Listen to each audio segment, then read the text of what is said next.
Friends. তো দেখো এই যে আমি গাজর নিয়ে নিয়েছি। এই গাজরের ঝালঝাল হালুয়া বানাবো। গাজরগুলো ভালো করে চুলে পরিষ্কার করে ধুয়ে তারপর গ্রেট করে নেব, তারপর গ্রেট করে ফিরে আসছি। তো বন্ধুরা এই দেখো গাজরটা আমার গ্রেট করা হয়ে গেছে। এখন আমার এই গাজরের ঝালঝাল হালুয়ার জন্য এই 4-5টা কাঁচা লঙ্কা নিয়েছি, কাজু কিশমিশ নিয়েছি, আদা, আর এটা হলো টমেটো, একটাই টমেটো। এগুলোকে এখন মিক্সির জারে ভরে পেস্ট করে নেব। গাজরের হালুয়ার জন্য প্রথমে আমি কড়াইয়ে ঘি দিয়ে দিলাম।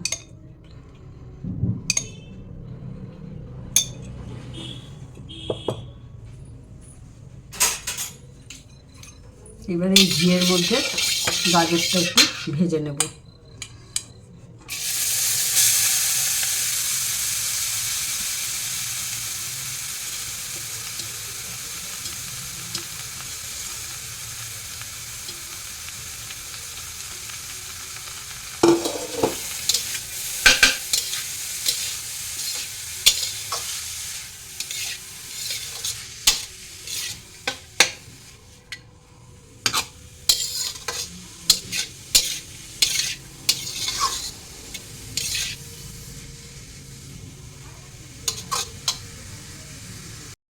এটা আমার ভাজা ভাজা হয়ে গেছে, এবার এটা আমি নামিয়ে নিচ্ছি।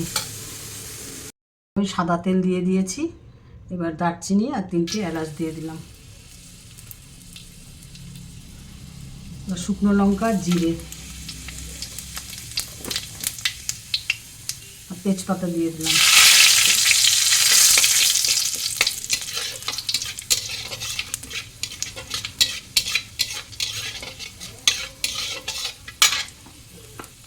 এবারে এখানে জিরে, ধনে আর হলুদ এটা আমি জল দিয়ে গুলিয়ে নিয়েছি, এবার এটা দিয়ে দিলাম।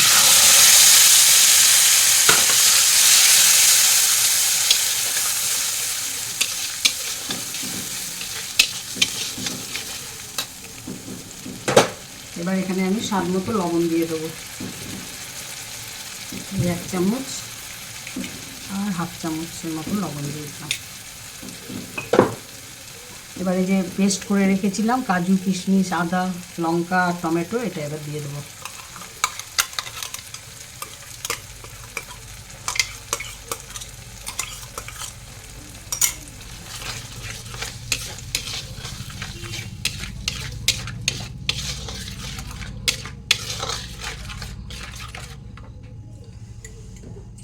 এবার এই বাটিটা ধুয়ে, মশলার বাটিটা ধুয়ে একটু জল দিয়ে দেবো।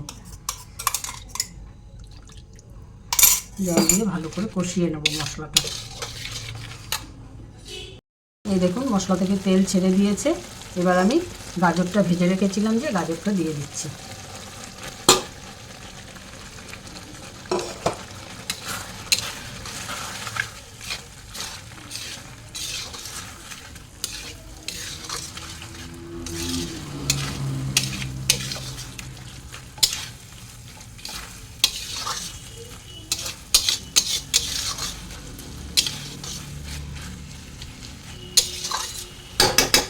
এবার সামান্য একটু গরম জল দিয়ে আমি ঢেকে দেবো।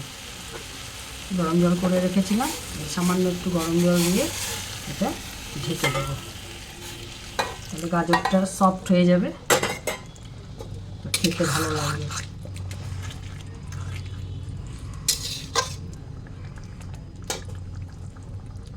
হ্যালো ফ্রেন্ডস, আমার এটা হয়ে গেছে। নামানোর আগে আমি এর মধ্যে একটু গোলমরিচ দিয়ে দিলাম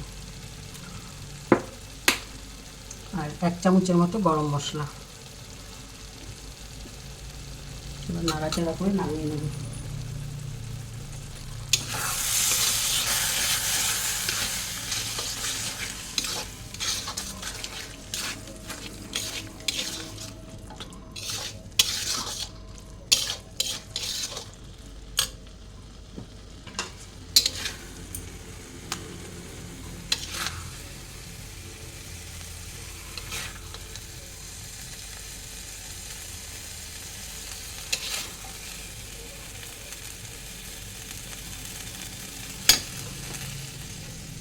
এই দেখুন এর মধ্যে আমি 2টো কাজু দিয়ে দিলাম। এই দেখুন ভালো লাগলে লাইক করবেন, শেয়ার করবেন, কমেন্ট করে জানাবেন কেমন লাগলো।